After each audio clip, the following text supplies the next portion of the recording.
हमारे साथ जुड़ चुकी हैं ज्योति सिंह।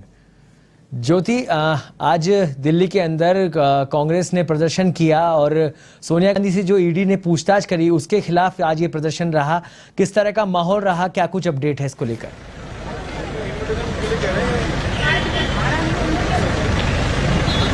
बिल्कुल सौरभ, देखिए कांग्रेस के अंतरिम अध्यक्ष सोनिया गांधी से आज ईडी की पूछताछ हुई और ये पूछताछ की अगर हम देखिए बात करें तो ये पूछताछ करीब 2.5 घंटे तक चली और उसके बाद अब उनको शुक्रवार यानी कि 25 जुलाई को ईडी ने फिर से दोबारा बुलाया है। और आज अगर हम पूरे दिन की बात करें तो देखिए सड़क से लेकर संसद तक कांग्रेस ने ईडी के खिलाफ आवाज उठाई और आवाज उठाती हुई दिखाई दी। और जो इसकी गूंज थी वो न सिर्फ सड़कों पे, पूरे देश की सड़कों पे, बल्कि संसद के अंदर भी इसकी गूंज सुनाती हुई दिखाई दी। जब सोनिया गांधी अपने आवाज से निकली तो उनके साथ साथ तमाम कार्यकर्ता और जो नेता थे वो भी निकलने के लिए तैयार हुए और एक यूं कहे कि गर्मा गर्मी वाला माहौल जो था दिल्ली पुलिस और कांग्रेस नेताओं के बीच में वो देखने को मिला। बड़ी ही भीड़ के बीच में, बड़ी मशक्कत के बाद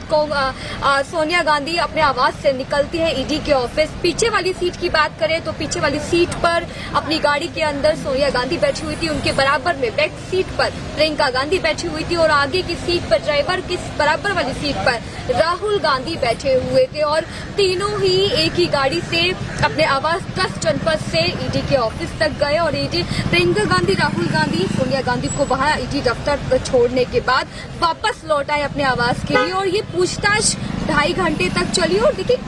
किस तरीके से सोर्सेज के हवाले से खबर थी कि बड़ी ही लंबी चौड़ी लिस्ट ईडी ने तैयार कर रखी थी सोनिया गांधी के लिए और करीब 50 सवाल ऐसे बताए जा रहे थे जो कि सोनिया गांधी से पूछने वाली थी ईडी। और उसी में से कुछ सवालों की लिस्ट में से अगर हम उनमें से सवाल की बात करें तो देखिए एक ही सवाल सबसे ज्यादा जिसमें फोकस रहा ईडी का सोनिया गांधी के लिए कि यंग कंपनी की वो प्राइवेट डायरेक्टर कैसे बनी और क्यों बनी, इस पर सबसे ज्यादा सवाल किया गया ईडी ने सोनिया गांधी से। और वहीं कुछ सवाल और थे जो कि यंग इंडिया कंपनी को लेकर ही थे कि कितना कर्जा इस पर था, कितना लोन था तो एजीएल पे क्यों नहीं दिखाया गया,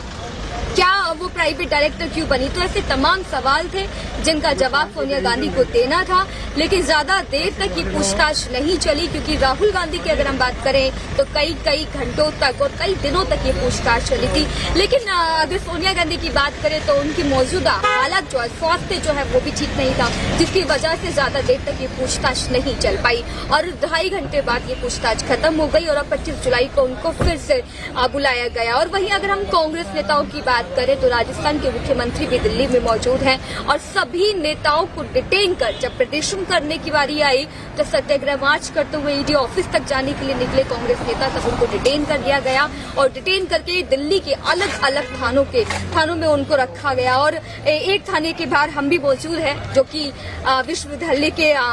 पास में पड़ता है, मॉडल टाउन के पास में, और पीछे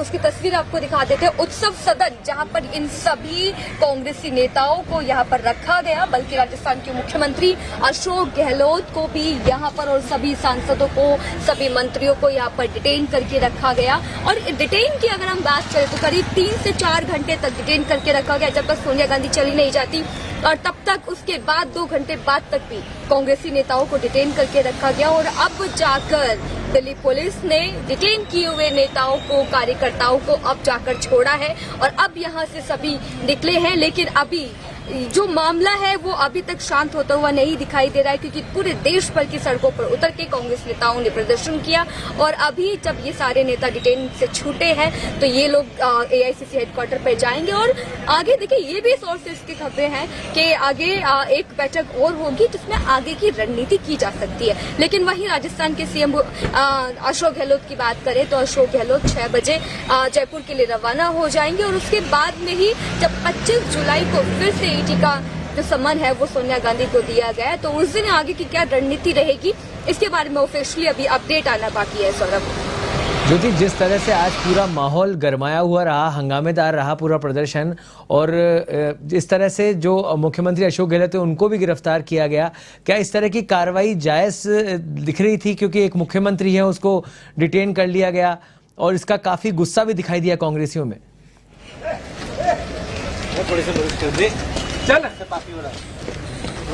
बिल्कुल, देखिए सौरभ, जब सत्याग्रह मार्च का ऐलान पहले ही कांग्रेस ने कर दिया था और एक दिन पहले राजस्थान के मुख्यमंत्री दिल्ली पहुंच चुके थे और उससे पहले भी लगातार बैक टू बैक 2-3 बैठकें हुई जिसमें आगे की स्ट्रेटेजी क्या होगी, किस तरीके से ईडी दफ्तर तक कितने नेता जाएंगे, कितने कार्यकर्ता कहां पर प्रोटेस्ट करेंगे, इस सब के बारे में पूरी मुख्य रूप से चर्चा की गई और उस चर्चा को आगे प्लान देने के लिए सभी, जब 11 बजे की टाइमिंग थी, 11 बजे सभी नेता मुख्यमंत्री निकले एआईसीसी मुख्यालय से और वहां पर जाकर जिस तरीके से डिटेन किया गया मुख्यमंत्री को, ये पहली बार नहीं है सौरभ, इससे पहले भी मुख्यमंत्री को डिटेन किया गया था और डिटेन करके उनको अलग अलग थानों में लेके गए थे और इस बार भी जब उनको डिटेन किया गया और एक ही बस में सभी जितने भी नेता थे, मंत्री थे, उन सबको एक ही बस में बिठाकर थाने लेके आया गया और ये जिस तरीके से कांग्रेस की नाराजगी है, क्योंकि नाराजगी न सिर्फ इस बात को है कि राहुल गांधी, सोनिया गांधी को ईडी ने दफ्तर बुलाया पूछताछ के लिए, उस बात को भी लेके नाराजगी और दूसरी तरफ नाराजगी इस बात की भी है कांग्रेस की कि मौजूदा तौर पर सोनिया गांधी के स्वास्थ्य की जो बात करें वो ठीक नहीं था, उसके बावजूद भी सोनिया गांधी के घर पर जाकर उनसे सवाल जवाब करने की जगह ईडी ने इस हालत में भी उन्हें ईडी दफ्तर बुलाया। नाराजगी यहाँ पर भी थी, नाराजगी अगर हम और बात करें तो नाराजगी इस बात को भी थी कि चाहे सांसद हो, चाहे मुख्यमंत्री हो, दिल्ली पुलिस ने उन्हें डिटेन किया और डिटेन करके उनको 3 से 4 घंटे तक पुलिस स्टेशन के अंदर रखा। तो कुल मिलाकर कांग्रेस की जो नाराजगी है जो सड़क से लेकर संसद तक के अंदर दिखाई दे रही है सौरभ, तो आगे क्या कांग्रेस की रणनीति रहती है और आगे किस तरीके से कांग्रेस स्टेप्स लेती है, इस पर सभी की नजरें टिकी हुई होंगी। ज्योति, एक और जिस तरह से कांग्रेस पूरे देश में प्रदर्शन कर रही है, वहीं दूसरी ओर भारतीय जनता पार्टी का कहना है कि ईडी अगर पूछताछ कर रही है तो उसमें दिक्कत कहाँ है? भाई कोई चीज अगर बाहर सामने निकल के आ रही है तो इसमें डर कहाँ लग रहा है? कांग्रेस को इतना प्रदर्शन करने की कहाँ जरूरत पड़ रही है? उसके बारे में क्या कहना है? कांग्रेस के जो नेता थे वहां प्रदर्शन में मौजूद थे, वो क्या कह रहे हैं इस विषय में?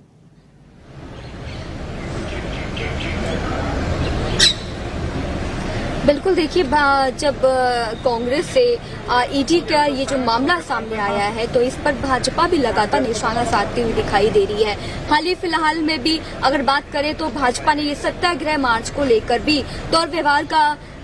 जो है वो निशाना साधते हुए कहा, तो वहीं देखिए कांग्रेस पार्टी भी ये कहते हुए दिखाई दे रही है कि ये सत्याग्रह सत्य की जीत के लिए है। भाजपा ना सिखाए कि सत्य क्या है और सत्य की जीत किस तरीके से होगी, तो कांग्रेस भी अपना पक्ष ये सामने रखते हुए दिखाई दे रही है और साफ तौर पे कांग्रेस भी निशाना साधती हुई दिखाई दे रही है भाजपा के ऊपर कि ये परिवारवाद की राजनीति है या किस तरह की राजनीति है। ये भाजपा अगर इस मौके पर ना ही दिखाए तो अच्छा है, क्योंकि देश के हालात किस तरीके से जा रहे हैं। एक सीनियर सिटीजन जो कि कांग्रेस की अध्यक्ष भी है, उनको इस तरीके से जब उनकी हेल्थ ठीक नहीं होती है तब उनको ईडी के दफ्तर बुलाया जाता है, तो इससे ज्यादा घटिया मजाक भाजपा इस समय में बिल्कुल भी नहीं कर सकती है। तो देखिए कांग्रेस अपनी तरफ से भी पक्ष रखती हुई दिखाई दे रही है, भाजपा भी निशाना साधती हुई दिखाई दे रही है। तो ये आरोप प्रत्यारोप की राजनीति के बीच बात यह है, सवाल यही है, और क्योंकि कांग्रेस इस मुद्दे को हाथ से नहीं निकलने देना चाहती और कांग्रेस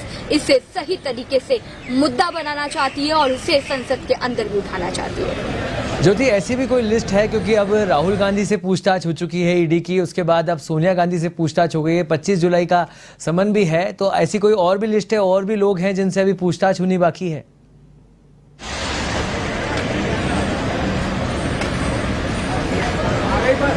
बिल्कुल सौरभ, देखिए राहुल गांधी के बाद सोनिया गांधी से पूछताछ के लिए आज बुलाया गया है। सूत्रों के हवाले से कुछ नाम ऐसे भी हैं जिनका अभी ऑफिशियली नहीं उनको सामने लाया गया है, लेकिन कुछ नाम ऐसे भी थे जो कि सोनिया गांधी और राहुल गांधी के बेहद ही करीब भी बताए जा रहे हैं, जो कि नेशनल हेराल्ड मामले में उनका भी कहीं ना कहीं लिंक जो है वो जुड़ते हुए देखा जा रहा है। लेकिन अभी ईडी ने अभी वो जो कौन सी लिस्ट और उस लिस्ट में किसके नाम है ये अभी तक ऑफिशियली बिल्कुल भी नहीं रखा है, साफ नहीं किया है कि कौन वो लोग हैं। लेकिन सोर्सेज से यही खबर सामने आई कि कुछ 2 या 3 नेता ऐसे हैं जो कि राहुल गांधी और सोनिया गांधी के बेहद ही करीब हैं। अगर सोनिया गांधी और राहुल गांधी के सवालों से ईडी बिल्कुल भी संतुष्ट नहीं हुई तो अपने संतुष्टि के लिए सोनिया गांधी के बाद उन 2 या 3 नेताओं का नाम भी आगे आ सकता है सौरभ।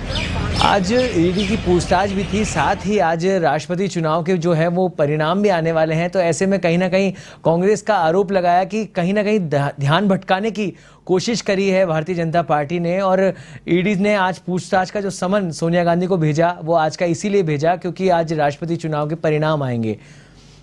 तो ऐसा भी कुछ घटनाक्रम था कि क्योंकि वहां पर जो सुरक्षा के इंतजाम है उनको लेकर थोड़ी कड़ाई बरती गई हो।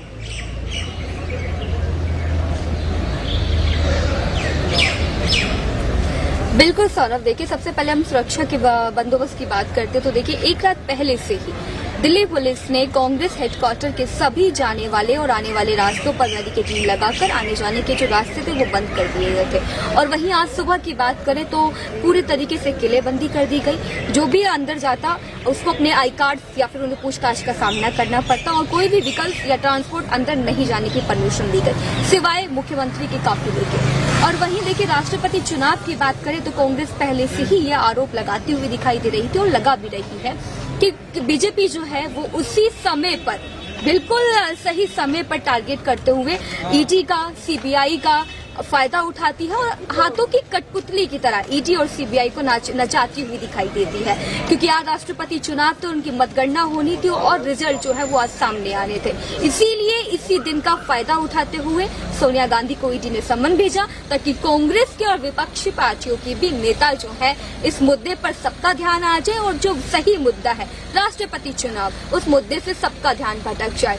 और ऐसे में कांग्रेस ये भी आरोप लगा रही है कि अपनी जो उम्मीदवार है द्रौपदी मुर्मू उसे जिताने के लिए बीजेपी ने ईडी का सही इस्तेमाल करके सभी विपक्षी पार्टियों के नेताओं का ध्यान भटका दिया है और वो जीतना जानती है और इसीलिए वो जीतने के लिए किसी भी हद तक जा सकती है। सौरभ, धन्यवाद ज्योति इस तमाम जानकारी के लिए। तो कहीं ना कहीं आज दिल्ली के अंदर गहमा गहमी का माहौल रहा। उसी के बीच में कांग्रेस का कहना है कि चाहे जितनी भी कोशिश कर ले केंद्र सरकार लेकिन कांग्रेस पार्टी नहीं टूटेंगी और अब लामबंद होकर और विरोध प्रदर्शन किए जाएंगे।